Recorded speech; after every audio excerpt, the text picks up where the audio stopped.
This is going to be a very fun, delightful episode of the Smartist podcast. Welcome. I'm Melissa Peck, founder of Smartistry, and I am so excited to be with you for another great episode where we are going to explore the intersections between creativity, entrepreneurship, and personal finance. Joining me on this episode today is a true gem of a human, Mona Aburmishan. I Thank you love so much for being here. For our listeners, Mona is a fantastic comedian. She's based here in Chicago, but she is like a worldwide sensation. Just to share some of the highlights from her amazing career trajectory so far. Um, Based in Chicago, you've already traveled the globe. You've traveled to the West Bank, Europe, and the United Kingdom with your comedy. You've toured. You've played Carnegie Hall and Yeah. the Kennedy Center. Oh my gosh. And Mona recently won the Kenan Thompson Road to NYC SNL comedy competition in Las Vegas. Right back. Congratulations. Yeah. Thank you. Thank I you. had no doubt. Thank you so much for being here. Mona, we're going to talk a lot about your background and what makes you just an epic person in my eyes. I first met you like 3 years ago, right? Oh yeah, It's it's been a minute, yeah, huh? it's been a minute, and we were doing a corporate video shoot for the Hoopus Performance Network, of whom I'm the director of client success. And Mona came in to do some language demo videos and became like such a sensation.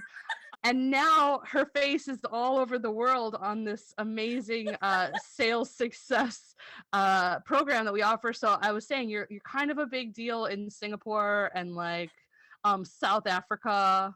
Yes. Like you're a real big deal in many different continents. Oh, I love So it. I'm so grateful. uh, I am so excited to talk with you today. Thank you so much for being here. It's my pleasure.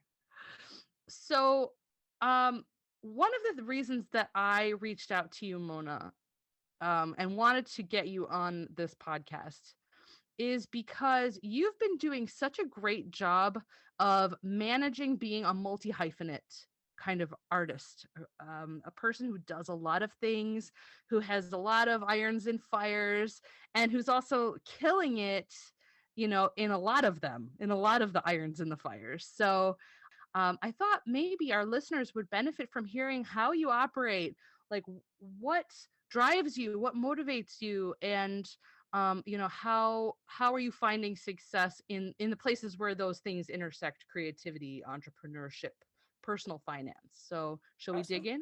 Yeah, let's do it. All Get it. right. So, first things first, let's kind of set the stage here. How do you define yourself as an artist overall?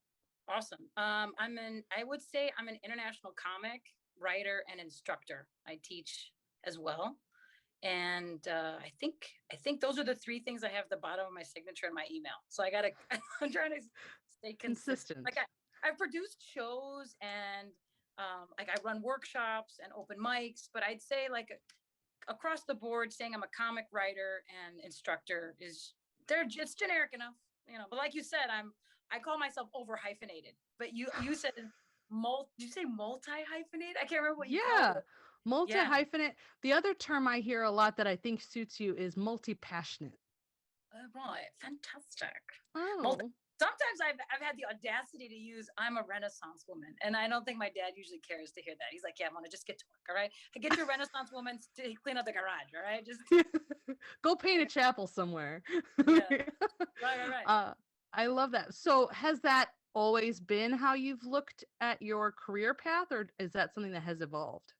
I think it's something that evolved. You know, when I was bullied into starting to be a comedian, that my journey on comedy is really not like a lot of other people. I would say in general, most comedians knew in their late teens, maybe early 20s, that they wanted to be a comedian. They had that something happened, or they watched a stand-up comedian or listened to them growing up, and they're like, I want to do that. Me, I was not that at all. It was I was finishing up my master's, so I already had semblance of, some sense of education. And I was in my late 20s, and my sister just like kind of came up to me and said, "Hey," I was like, "Yeah." And it was Christmas. And now keep in mind, I'm Muslim. Okay. So it was Christmas. And I don't know if it's Santa that told her at night and then put it in her stocking, but she came up at me like intense. Like I owed her money, and me being a comedian was how I was going to pay her. She's like, "Listen, you need to be a comedian." I'm like, "Why?" Like, and I had it that comedians, stand-up comics were dumb, or comedians in general were dumb. And that's been the beautiful, like the biggest journey of how me trusting in my community and what they saw of me, and then like listening to them, but also trusting that process and really discovering that a stand-up comedian has to know a lot about a lot about a lot about a lot. They have to be able to connect with all types of humans all over the world if they're going to be global. So I do pride myself in saying that I've pushed myself to be an international comic, and at very early. So within the first year of me even starting comedy, I was performing in Canada. I think it's upstairs. It's north, on the north side. The north side of America. The Canadian skis. Yeah, that one. Yeah. So that, and then because I had grown up traveling a lot internationally, I just naturally wanted to perform internationally, and it happened quite fast. So I've had one foot in Chicago. I'm a true Chicagoan, and then one foot out anywhere I could get a gig. And if I could save up the money, or if my family was gracious enough to buy me flight or give me flight miles or whatever, I would go and I would do those gigs, because I knew all comics grow when they do road work, when they do not just in trying to keep hitting the one club, but if you have a gig at some, whether it's a charity event in, Alabama, or, hosting some gala event in the Middle East, that's going to be in front of the people and being able to test the material. It's been a really interesting journey for sure. Yeah, I mean, a lot of ground covered. What did you go to school for? What did you think you were going to be? So I had studied, my undergrad was international studies, international relations, and my master's was international development and urban planning. Oh, And wow. right. So when I was working in Namibia in Southern Africa, I was working with a nonprofit organization looking at, and I was doing my master's project was essentially looking at what happens after apartheid.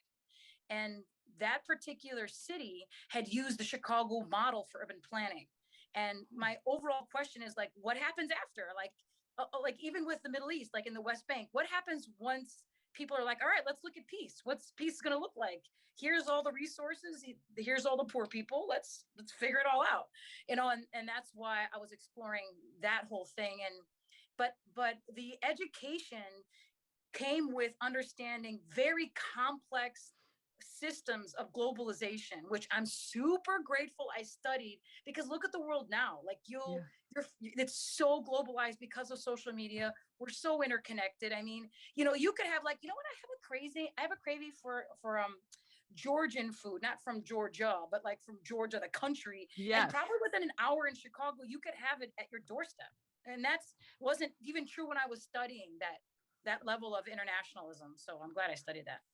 I think that's so interesting, and it reflects so much in your particular type of comedy and the kind of multicultural aspects. I think I lost you for a minute. Rose, you said multicultural aspects, and then what else? Oh yeah, multicultural aspect. I was riffing, Mona, and I was like bombing. I was bombing.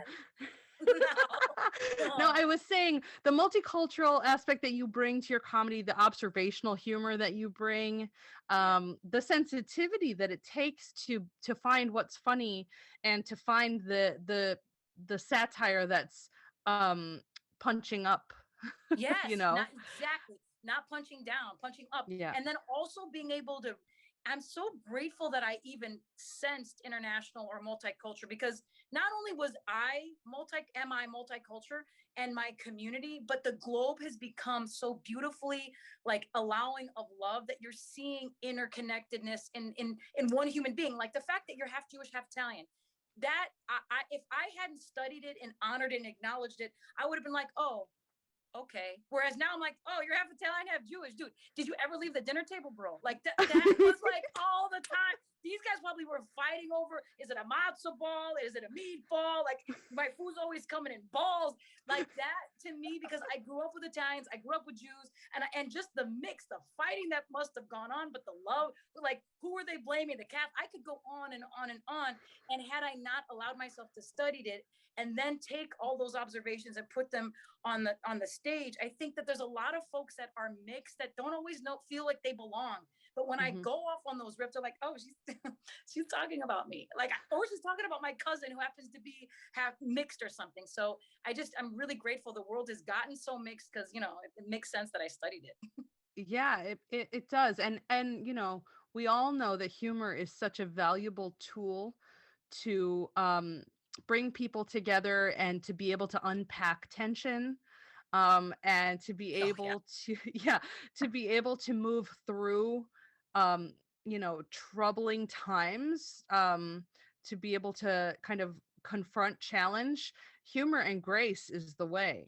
absolutely, Yeah. absolutely. And it allows us to, like, the reason why I teach stand up as well for youth and for anyone who will listen, especially even corporate, is that you're able to say what you're observing in a lovable, empowered way, acknowledging how you actually feel, and feel that you're being felt. And there's a level of acknowledgement that is going on of our beautiful diversity in an environment is starting to feel so uber sensitive that you can't say anything about anything. And it feels like when you're saying something in a comedic way, you can release it so long as the parameters are always in love.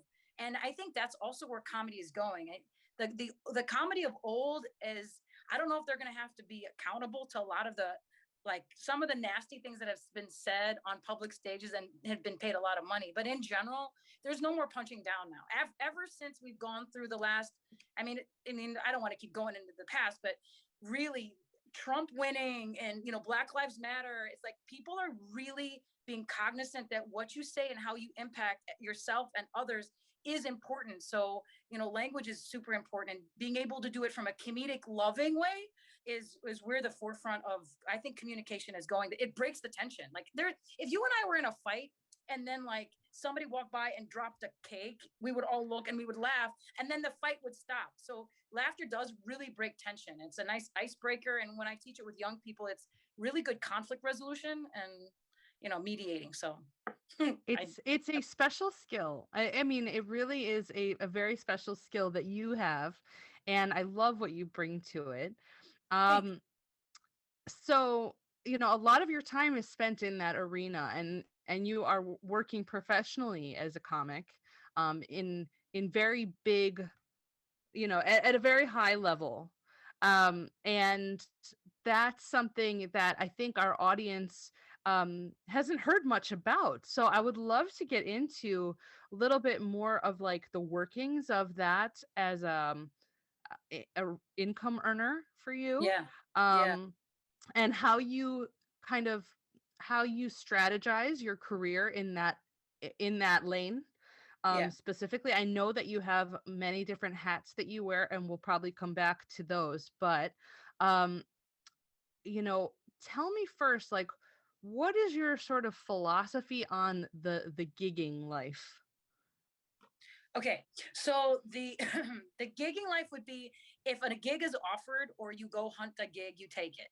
That's essentially what gigging would be. And stacking up gigs as many as you can, events, like so I would, the kind of, when I think of a gigging life, I would think, all right, well, I'm doing this comedy club on this day, I'm doing this university on that day, and then I got to go fly out this day and this day, and it's just, there isn't, there, outside of creating it in your calendar, there isn't a consistent workflow.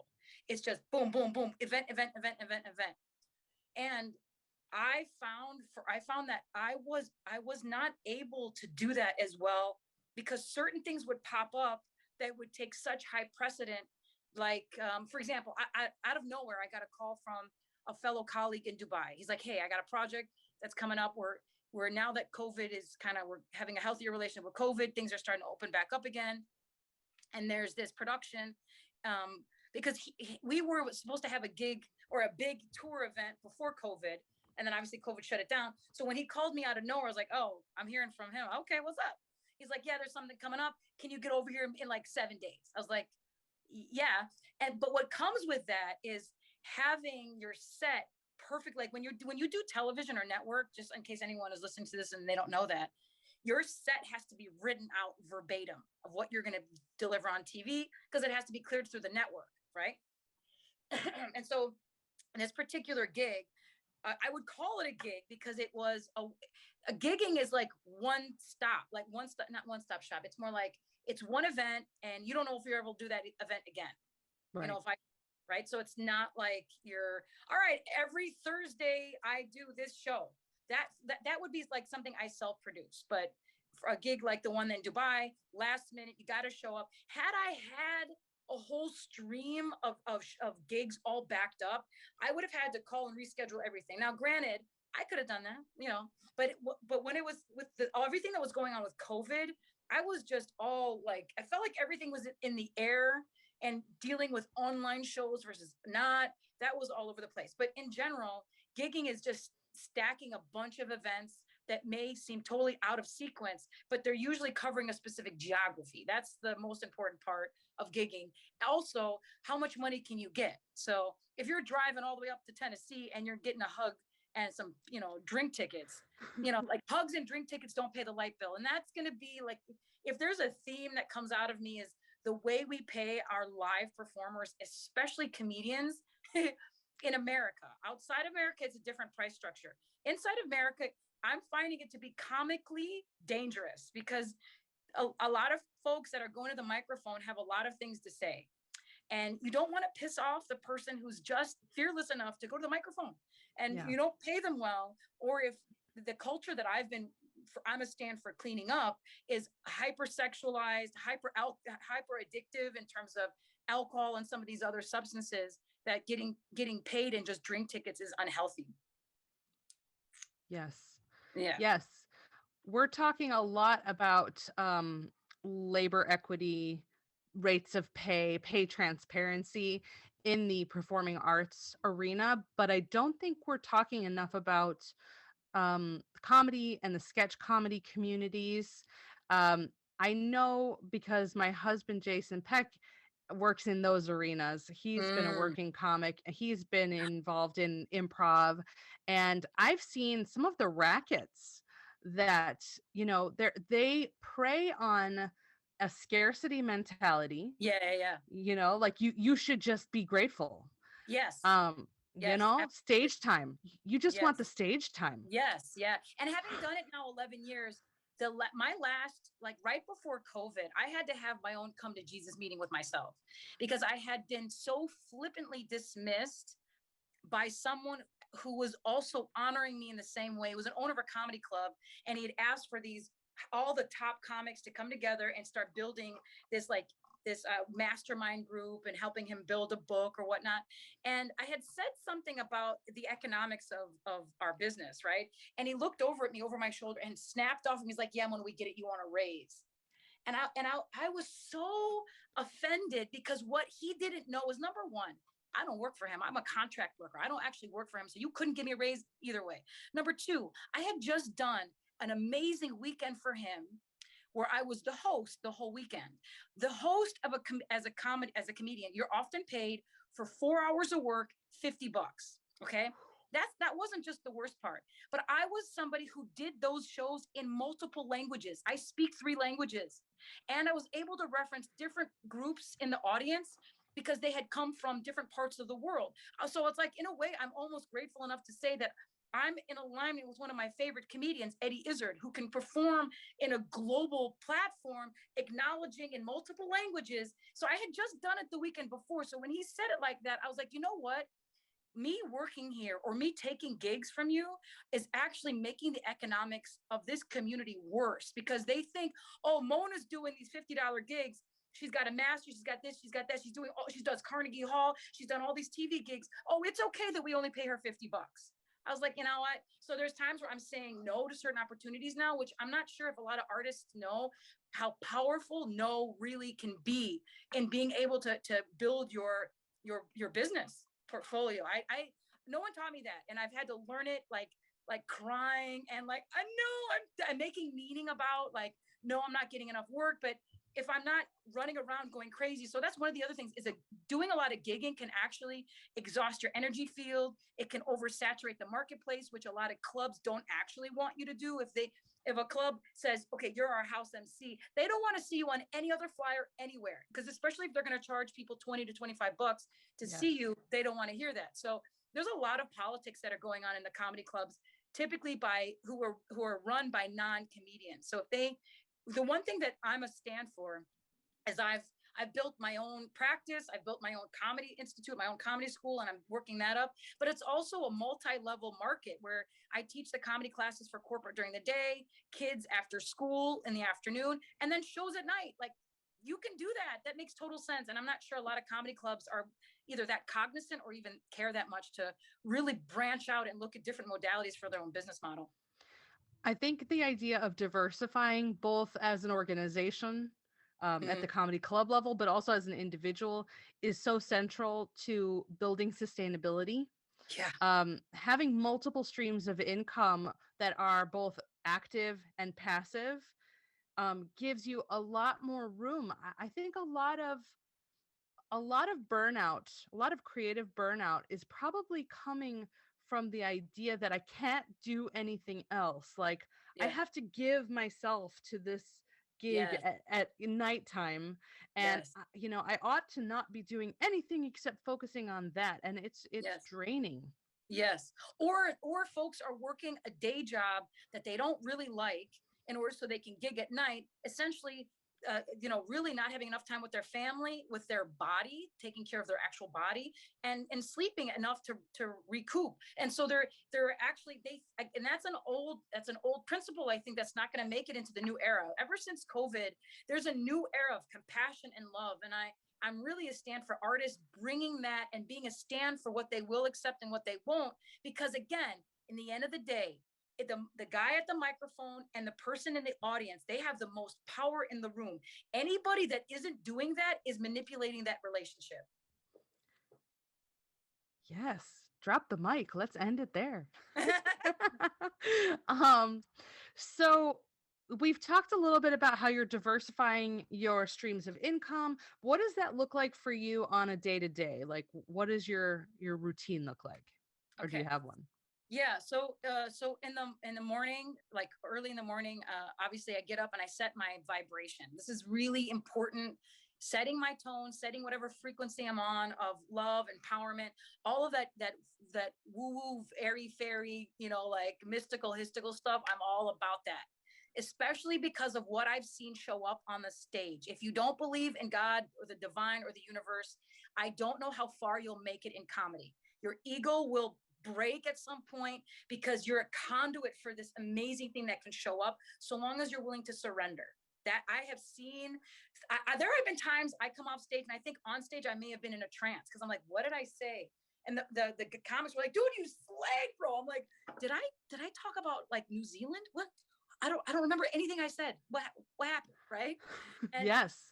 but so getting my set ready before I even get anywhere near the club has been something I'm a stand for, knowing my set. But then when I get to the club, I bless it. I'm like, thank you so much for every one of you who've come here. Many of you have paid for babysitters. You have paid for parking. This is your opportunity. Who knows what kind of ailments you're dealing with? I was like, source, let me be a conduit for the divine. Let me connect with any energies that need that love in the room. And then I surrender my set and I say, ole, like the flamenco dancers, ole. And then I'm just really present in the room. So setting my frequency, first thing I get up. Recently, I'd say last almost year, I've been working with a charity on the south side of Chicago. So if I'm working with them, I go there, but I'll also be on my, as I'm driving I'll talk to myself, work on accents in the car. I'm like, you gotta be kidding me with this traffic, guys. Like I'll be, I don't know, today there was some old guy named Marty from Brooklyn. I think he might be from the 1930s. I don't know, but he just, whether I was channeling him or not. So that's the other component is a lot of us comedians really are what I'm starting to notice are in essence mediums. We're allowing Yes. ourselves to connect to a higher plane, a higher frequency. So if you end up channeling Bernie Mac, then you're channeling Bernie Mac. Like allow it. Just allow it with love.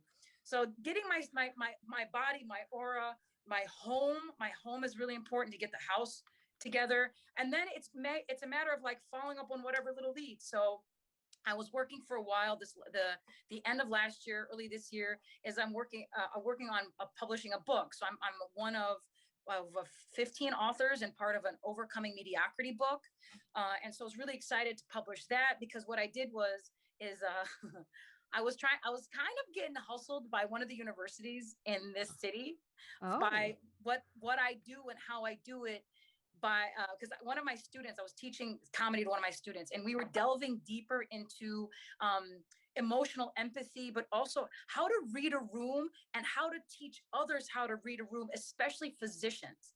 So teaching University of Chicago physicians, how to read a room and why it's important for social equity and racist engagement, Oh, right? yes. Racism within healthcare, right? If a young white woman walks into and she's a doctor, and she walks into one of her offices, and there's an older black gentleman, there's already a dialogue going on that she's walking into. So being cognizant of the type of how she reacts, the kind of what kind of tone she creates, you can learn a lot from having hosted comedy shows, because you have to have an environment where all walks of life, if they have a pulse and they've chosen to come in there, they have to feel comfortable, they have to feel loved, they have to feel they belong. And there's a lot that is established within a comedy club to make you feel some people are saying it's like becoming the new church. And I said, cool. With that being said, what are some principles that I teach that I can teach? And that's what I end up doing is really teaching inclusion and relatedness from all the micro details that go on. And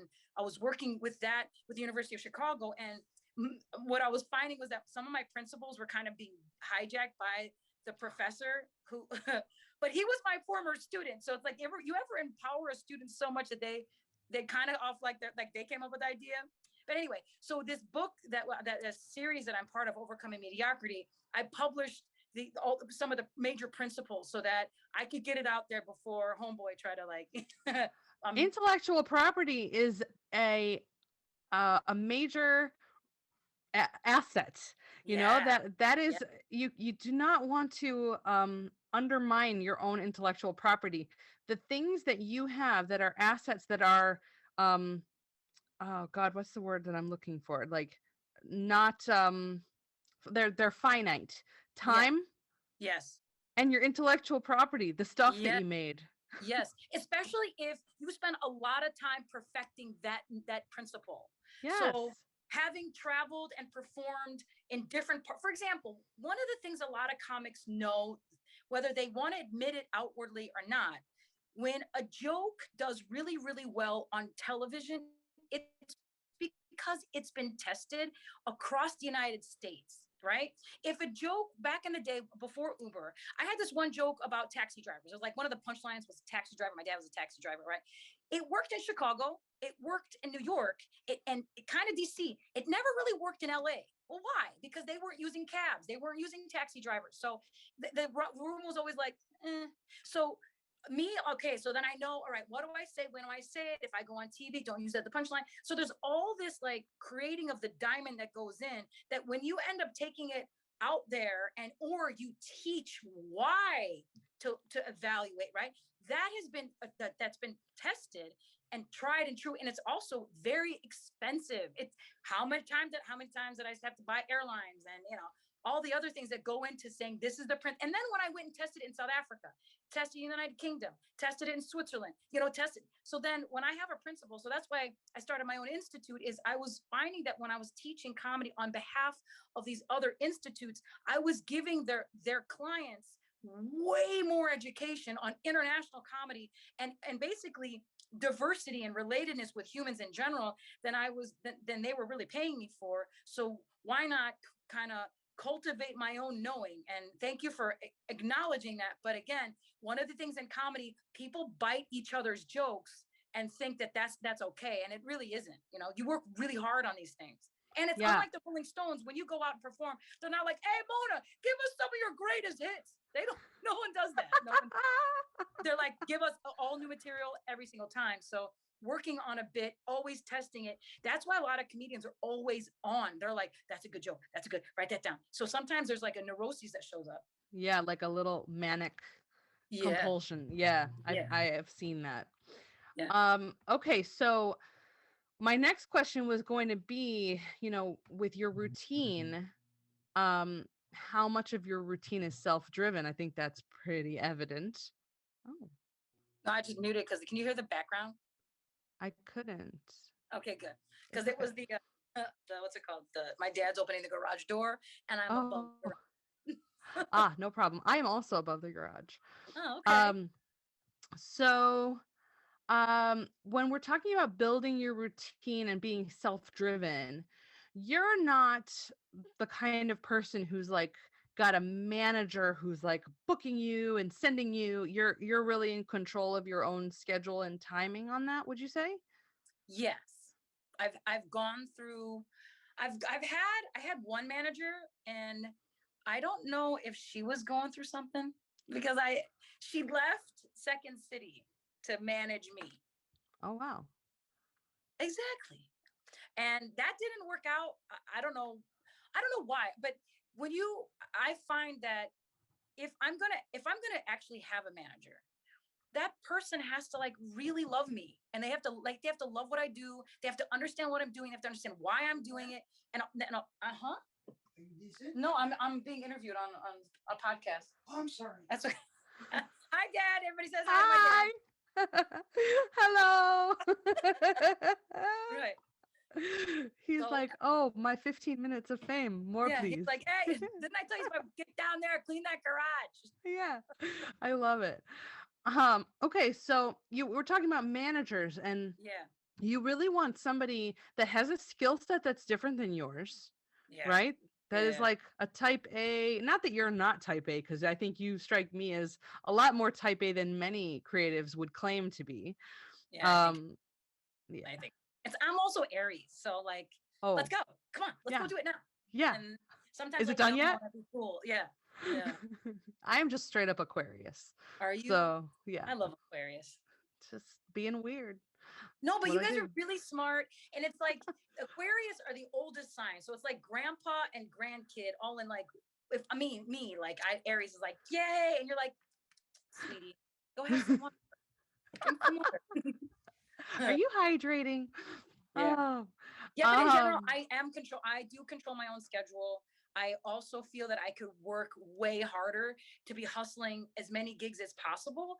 But I find that again, since I've gone through, and I think this will happen with a lot of creatives, is once you hit that 10-year mark or you're on approach of hitting a 10-year mark, something in you changes because being a professional creative will professionally drive, like it's almost like turning yourself inside out, right? Because what you deliver and why you deliver and how much you're getting paid, why are you getting paid that way?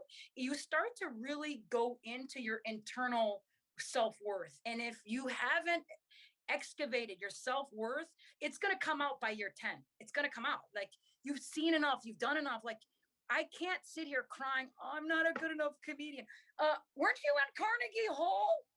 Like, come on, bro. You did that under and with it. You've done, like there are comedians who have to come back in time to be able to get to Carnegie Hall in under 10 years. And I did it by year 6 of comedy. dang. That's a big deal.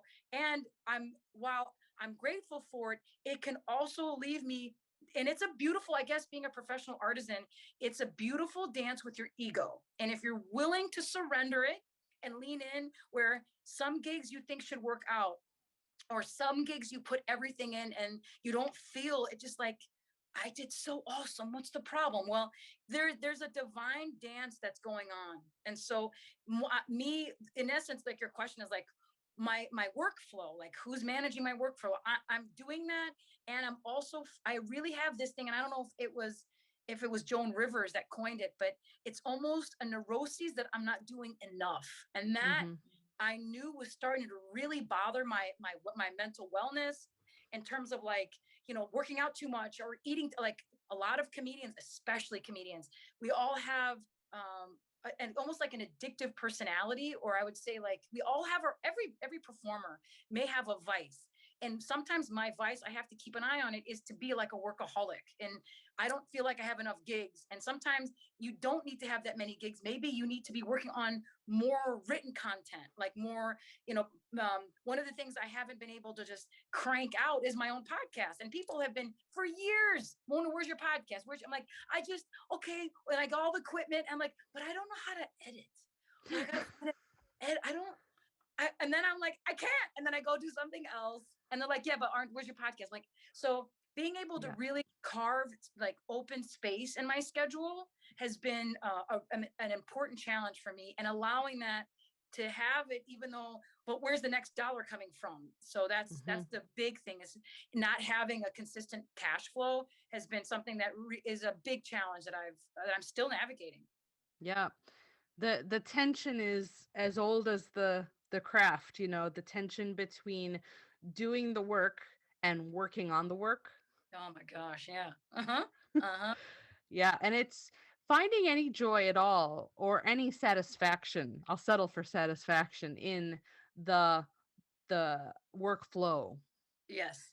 is a Yes. challenge, but I think if you can surrender to having to do it, Yes. if you can just accept it as part of the whole package, um then you're not fighting with yourself as much, resenting it, because I know a lot of artists do resent having to do their business of their art. Yeah, absolutely. And I found that, like, I have healed. There was I mean, it was an interesting resentment, because I come from a family where my mother is a CPA. So she's very business focused. And there was a period in time where she was kind of guiding that and guiding some of the business side. So that when she kind of just stopped and was starting to do something else, I'm like, hey man, like, you just, what the, but really, it's liberated me, because feeling, I believe a lot of artists of the past, a lot of them, I mean, a lot of them, if they felt that they could have made their own business decisions and gotten booked and performed on the Oscars or wherever, and that they didn't have to just deal with whatever contracts, whatever, well, you got to do this, you got to wear this, hey, hey buddy, you're going to have to change your outfit. If they're like, no, I'm wearing this, you wanted me here and I'm here, here's my money, thanks. That's a level of freedom that I think I have the luxury, especially as a woman of color, being able to say, oh, I get to manage myself. Yes. Not that I have to manage myself, which is a very interesting flip of a belief system that's just that was embedded in entertainment. And I've had very important dialogues with some of the higher ups that you can get to in Hollywood, right? And the truth is it can feel like, and I've had to get myself out of it and recreate it new, it can feel like a pimp hoe relationship. Either you're the Yes. pimp or you're the hoe, right? But being a Chicagoan, being able to network in 2021, and females are dope as heck, and we've got all the social media, you kind of don't have, you can be both. So that's where I've gone now. That was after the come to Jesus meeting. I'm like, oh, okay, I see you. Aha. I love that. There's so much good in that. And you're exactly right, like the whoring yourself out. We talk Yeah, about that all the time. I mean, just the idea of like selling out, yeah, yeah, that's such a toxic um philosophy where you're giving up your power instead totally. of owning it. Yeah, Be the pimp. yeah, and it also, Yeah. I would say, if I were to give some advice, it would be, please shatter the idea that this one gig, there's might be someone in the audience that could change your life. Because why would you want your whole life out there to be changed out of nowhere? Be grounded. I'm a professional comedian. This is what it's going to look like. Like, read or watch some documentaries on successful comedians. Or like, watch some unsungs. What happens with every successful band? Somebody ends up doing coke or crack. Someone ends up, marrying someone else, and it breaks up. Okay, well then be prepared. Like, if you're going to be an artist, treat it like an actual business. The one story that really kind of resonated with me was Jeff Foxworthy. Why was he such a successful comedian? And some were saying he's not even that funny. Well, because he treated it like a business. If you treat, and that's the thing I did try to bring in, is treating it like a business, which at times was very uncomfortable in the beginning. Mona, my mom was like, "How much did you get paid for that gig?" I'm like, "Mom, like I didn't. Like they just really wanted me to come out." Like, and it felt like I was some teenager. But she made a good point. Like, if you're going to get in the car, you're going to spend gas money to get to this location, and you've done it a lot. How much are you getting paid? What's the compensation? And if you then you start to feel like you're whoring yourself out for hope. And that's the thing that I Yes. want everybody to reel back in and say, no, it's not a matter of if, it's going to be a matter of when. Watch. Yes. So, okay, let's talk about, gosh, we've covered a lot of ground already. It's amazing. Yay, good. Because I Um, went through all your questions. And if I've answered that covered it, that's awesome. you totally have. So let's talk now. Let's go back outside of your like prime time comedy operations. Hmm. Let's talk about the side hustles and the things that you do to supplement your income and to build audience. What's your reaction just to the term side hustle?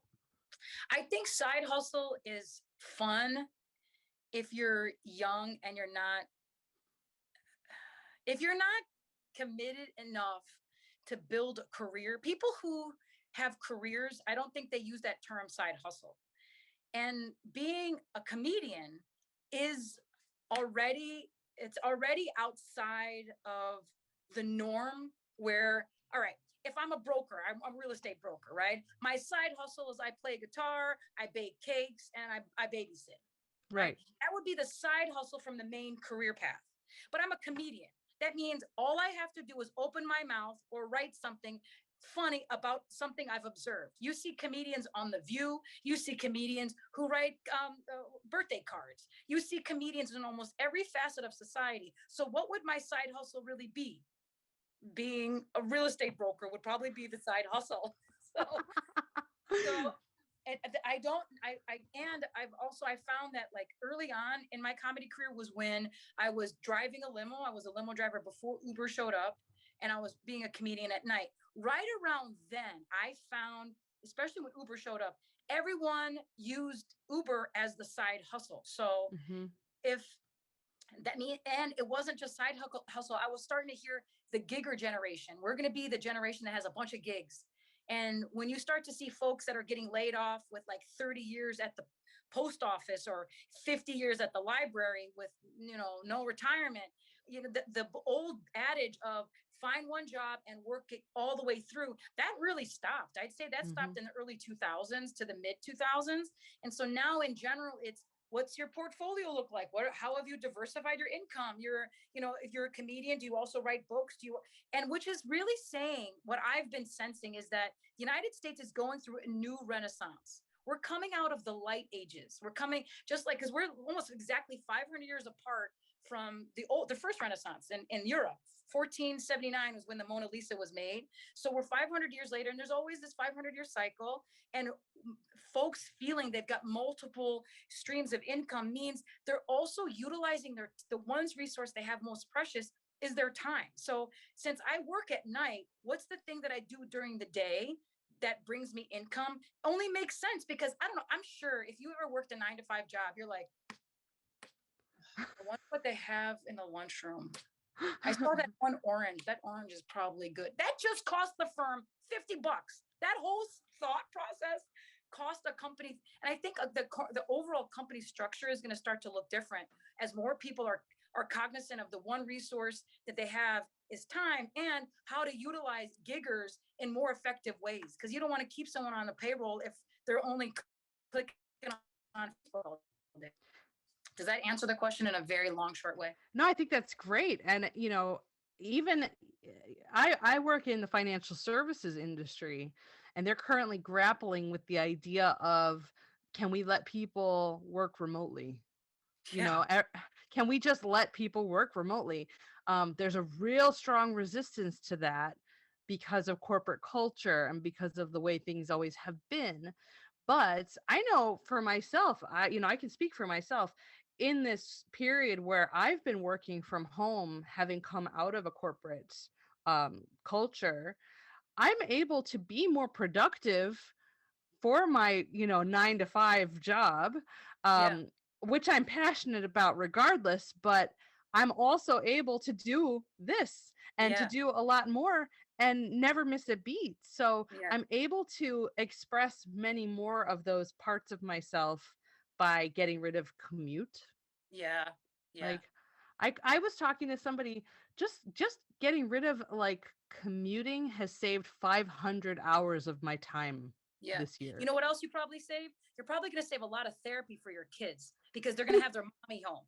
And I'm not even kidding. My mother, she's the old school 80s mom who she worked her butt off, broke the ceiling because she was the first female. And there's a lot of neglect that was going on with the 80s latchkey kids where we had to take care of ourselves and take care of our siblings because mom and dad always had to be at work. Well, now if that's a possibility, I'm telling you, you're gonna the memories of you being there and also multitasking. Like, hey, kid, I see you. I see. Stop doing that on the wall. I love you. Anyway, that whole thing. I know my mom. I bet wishes she could have done that if she Yeah. had been able to. Yeah. It is such a fascinating time. I don't see us going back to the world as it was. Right. Right. We all know too much now. We Oh know yeah. our own power.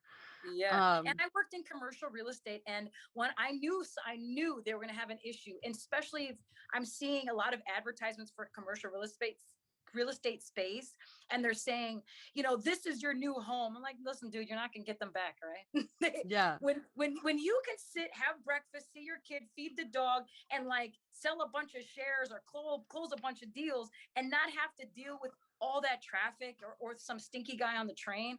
You have a healthier employee anyway. right, right. A healthier, more productive employee. Yeah. Um, so the idea that we're having this renaissance, that um, culture is shifting, gives us gives us room. It gives us a lot more space to do the things that we want. So that being said, let's talk about moving the goalpost. Okay. How do you think, how do you sit and process what are your artistic goals? What are your artistic career goals specifically? And like how do you frame that? Awesome. So my artistic career goals is really about being able to leverage my personal passion project of getting class clowns and kids comedy into all the classrooms around the world. Because some of the miracles that I've seen happen, some of the impact it has on kids of special abilities, and even in corporate America, some of the breakthroughs I've seen from the owner of a company to one of his most difficult employees, just the breakthroughs that are showing up. That's it. So like, if I end up on SNL, it's like, hey Mona, hey, how are you? Like, I can only imagine me being famous, always gearing it towards this my project. Like, yeah, I'm married to so and so. Anyway, can we get back to my kids' comedy classes? Yeah. That's the big umbrella goal. If I end up the new Oprah, the new Ellen, the new opinionated talk show host because of my sassy Chicago ways, cool. And what am I a stand for? Like, what are my development projects? What am I bringing to the world? That's the new celebrity. If the celebrity isn't doing anything and they're just getting more lip injections, then save celebrity and save fame. But I would say a personal goal is I want to go back to Carnegie Hall because while I did Carnegie Hall, I performed on a showcase with other comedians, and I did the same at the Kennedy Center. But the Kennedy Center called me back, and I did a showcase all by myself. So I'm hoping that Carnegie Hall will come back. I'd like to do all the major performance centers across the globe. So the Hollywood Bowl, I'd love to do that. Or I think there's St. Andrew's Theater in the UK. So some of these major platforms in honor of my grandmother, because my grandmother, who's British, who came here after World War II, the highest level of education she had was eighth grade. And to be able to be someone who gets to boast that I have my education. I'm working also on my PhD, taking the the things that I'm teaching within the classroom, taking that in and actually not just getting my intellectual property locked in by publishing it, but also as a teaching modality, locking in within the educational framework. That's something I really want to do. And also being a Chicagoan with so much comedy here, those are major goals. So a lot of my major goals don't seem, I don't know. If I did SNL, because I can do like 16 different characters. I think, I don't know. Like you said, I've seen too much. I don't really know if I want to be aligned. And that's the other thing is I may have a goal, but if the organization or the people or the odds behind the curtain, if they're not in aligned with my vibration or my value system, I'm going to say no. And I think I've really learned a healthy relationship to no. I know it's a very weird way of saying what are my goals, but I can say like what are some of my not of my goals, like having my ass on the cover of People magazine. I hope it's never on there. I think it's important because there are some very standard sort of pillar goals that many performers have, many in the performing arts, especially. I'm thinking, the awards, the Yeah. the EGOTs, but Yeah. there's always life after that, Oh yeah. Oh and yeah. so it's getting on SNL is just to the beginning of something, you Yeah. Yeah. Yeah. know. Yeah. Yeah. So I Or think for a that's lot of folks, not. You could the end of something. not. It could be like my daughter's on SNL. Oh yeah, who cares? Anyway, like it could be a whole bunch of nothing. But I found that some of the platforms that I would love to be on aren't not even in America. I'd love to be South Africa's Trevor Noah. Whatever major daily shows down there, I'd like to be that, or I'd like to be just a weather reporter for a week in Lebanon. Why? Yes. I don't know. That'd be cool. Tick that box. Right. Yeah. I think it's important for creative people that the product isn't the end goal. Yeah. The lesson is the the input that you receive back, Yeah. um and that's why I think it's important in some of these conversations we've been having on the podcast with other guests. We've been talking a lot about how when we're talking about artist pay, it's important for the artist to demand what they're worth and to advocate for themselves. It's important for the organizations to get with the program Yeah. Yeah. Yeah. and be responsible, and be sustainable. And it's also important to know as an artist that there are many different means of remuneration. Mm-hmm. There Mm-hmm. are many different ways to fill your cup. Oh, You've talked a totally. lot about a vibration. So like what are some of the ways that you find your cup getting filled in this Oh yeah. work? I was thinking about while you're talking. I think one of the goals would be to be like Don Rickles. Don Rickles could engage and have a blast with a housewife in the front and rip apart a president on stage. Now, granted, if you go back and you listen to some of his stuff, it's really offensive now. He's like, ugh. But if with a healthy relationship to diversity and inclusion, being able to engage and really get the audience to see the housewife is no different than the president. They're the same. If anything, she's more transparent than the president is. But to have a sense of self that's so secure, so powerful, so loved by the public that I can say that on live TV. Or Jonathan Winters. Jonathan Winters was a comedian that you could give him a stick. He could go live on TV. He will never curse and he'll keep everybody entertained forever. Like, that level of beautiful transparency, and then honoring my personal world. Like, I think that a lot of comedians suffer in silence, and our art form, they don't live very long in general. That's why Don Rickles is an older comedian. They don't normally get that old either. There's addiction, they die of work exhaustion, or almost like super protected, and that their mental health or their wellness isn't always being addressed. Like with Robin Williams, there was a lot going on that he didn't know, and the Mhm. fact that I think that he felt so like he had to get all this stuff done. I don't know if there's a healthy relationship to workflow when it comes to entertainers and entertainment. And so if I can create that by being that, I'm hoping to set the tone for others, because there's a lot of comedians now are coming in and say, Mona, you gave me the mic. And I'm like, okay, cool. If I gave you the mic, that means you're watching what I do and how I perform. And so, here's some of the protocol. These are some of the standards I adhere to. And I'm hoping to be able to add more love and vibrance and health within my community. Because again, we don't often live long. And if anything, we're typically suffering from some type of addiction and silence. Mm-hmm. Well, so for some, especially some comedians, applause is an addiction and it's a compulsion, It right? is. Oh yeah.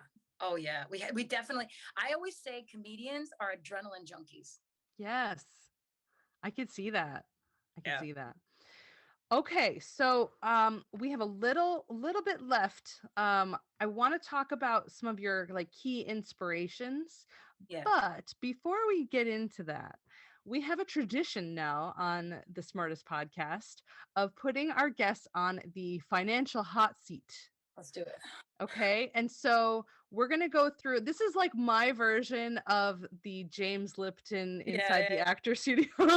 But That's what I thought. that's, I love it. So you don't have to answer like in depth. They can be short answers.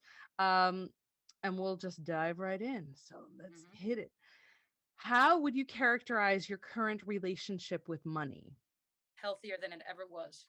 Not the best, but healthier than it ever was. Has it always been that way? No.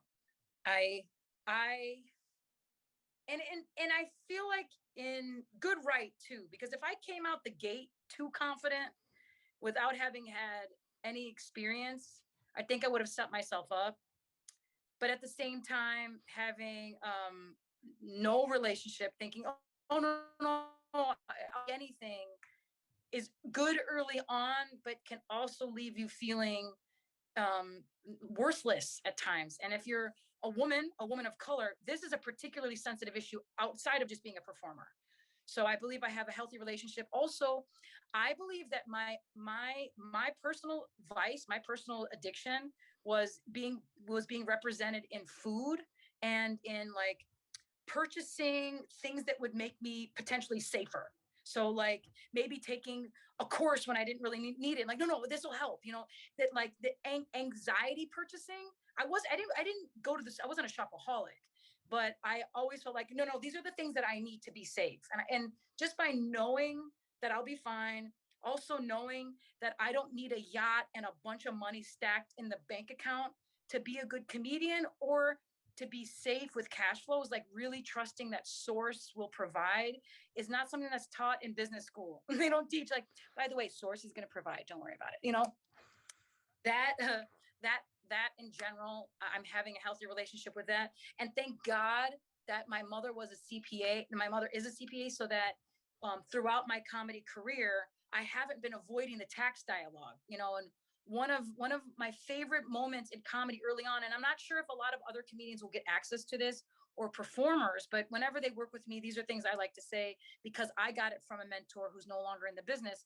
You're a comedian, pay your taxes, put money to the side, treat it like a business. There's certain infrastructure that get insurance. Like there are things that young, especially adrenaline junkie performers, they don't see it as important. But I'm really grateful that my family and my mother helped me stay grounded enough to have one foot cognizant of my business world and one foot, still trying to be an artist. I think there were times though I was too professional about it, not free enough to just go on the mic. I think I took myself very, very seriously very early on. And I would want to wish, just have fun, spend the first year getting on mics, make as much money as you can. If you don't make any money, that's okay. But really, by the end of that year, have a tally. And I've known some good comedians who were able to save some really good money because whether they slept on friends' couches or not, being able to save money while you're a performer is really going to serve you big time when you never know. Yeah. Yeah. Okay. Free association, like word association here. Yeah. What do you think when I say debt? Oh, alhamdulillah, I don't have a lot. I haven't been charging credit cards. So just thank God I don't have it. Don't charge credit cards on things that you don't need to when you're a comedian. Okay. Okay. About savings. I'm getting there. Yay. Savings is good. Yay. Yay. Yay. Okay, what about life insurance? I don't have life insurance. I don't know. I don't have kids. I don't have a husband. So health insurance is good. I don't about life insurance. I don't have that. Okay. Okay. And what about financial advisor? You know, I have a friend who's a financial advisor, and they're cool, and I think that would be great. Uh, Okay. I haven't used one yet, but when I get a lot of money, I was always like, I can't wait to call Jill so I can, be in. Like it feels like as a professional comedian, there's a lot of grown up financial decisions that aren't in our always vernacular. Like they don't say, hey, all right, so you're doing this comedy club. What's your 401k? They don't ask that. But it would be nice if we started involving some of those things into our life so that we would take our career more seriously. And I also wonder, would we still want to be a comedian where it didn't feel so rebellious? Hmm. Interesting. I, I'll let that lay. Uh, Um, what's your biggest area of financial or lifestyle struggle? Consistent cash flow. Like having the dream for me still after all these years is having a full year booked out and knowing all the money that's coming in that whole year. That's going to be great. And I feel like that's really coming around the corner. So Yes. Good luck. Um, okay, what's your vision of a perfect work-life balance for your future, and what do you think it would take to get there? perfect work life balance is Thursday, I get on a plane and I'm doing a gig either in the United States or globally. I'm home by Sunday so I can take the kids to school on Monday. And I'm doing my comedy workshops from Monday through Thursday. And I have my workshops being run globally.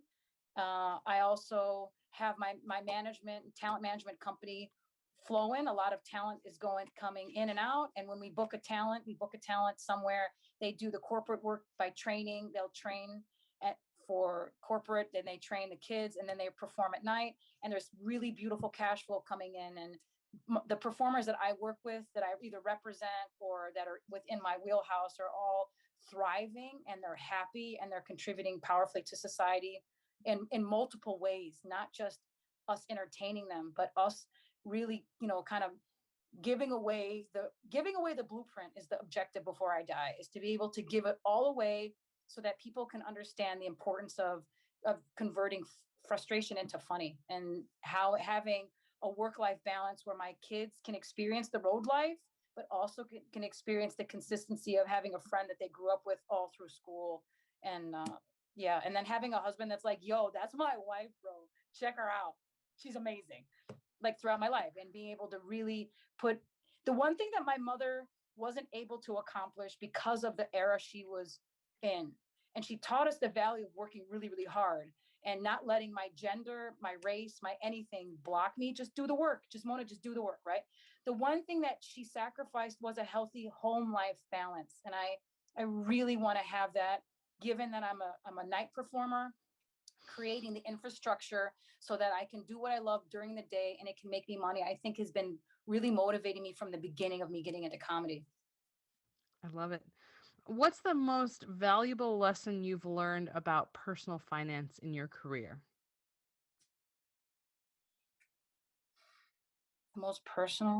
The most important lesson I've learned about personal finance. If your instinct, if you close your eyes and I asked you really quickly, how much are you worth an hour? If you have that answer, don't debate it. If you don't have the answer, at least start off with $10 a minute.